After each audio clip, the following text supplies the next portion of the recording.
Indië verloren, rampspoed geboren.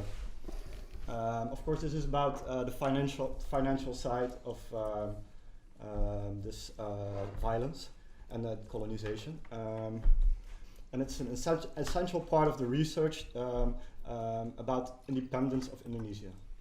You cannot seriously do research about the end of colonialism without telling the story about the end of 315 years of economic exploitation, which resulted in the Roofstaat. This is a research about the end of the colonial oppression. Colonial oppression is driven by exploitation and by stealing on a big scale. You cannot describe the end of colonial oppression without describing the end of this stealing.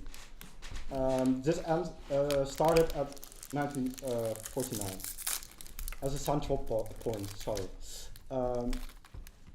You should describe it not only in your next research, but also in this research. Because the money is the beginning, the end, and the middle of a colony. Dutch Indies was considered to be a company meant to make profit. It is also, it's for that reason, it's for me unexplainable that this money issue wasn't part of your research, a separate part of your research to begin with. That is also why we are very pleased with Mr. De Vree's promise from the 13th September that the research for this year will focus on the financial side. We want to add some research question to your research. 3 possible research questions would be: how dependent was the Netherlands of the Marshall help? How dependent was the Netherlands of the 4.5 billion they wanted from Indonesia? And how much did the politionele acties really cost? This research, does it acknowledge that Indonesia paid? There's a lot of speculations about this. For example, Gisela Molemans, a journalist that wrote the book Opgevangen in Andijvenlucht, claims that she found documents in the National Archive in Washington which state that Indonesia never paid. Well, you say that it's not true, do you? Or this is not true? So that Indonesia paid. This particular, how do we answer your paper? I mean, this is your final question? No. This is just a question that I need to go further. It's one of the research questions that comes up when you're trying to get the general picture of the economic history of the conflict. So you did not research it yet, you mean? Or? There's lots of publications on this issue, and we will certainly weigh them in.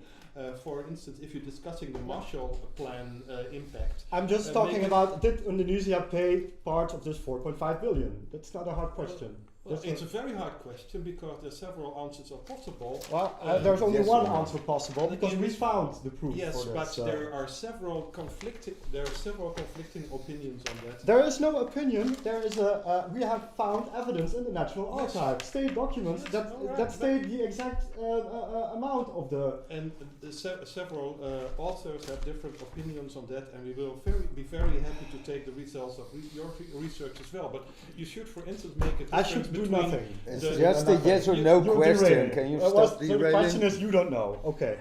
We do know. Michael. No, we take it very serious.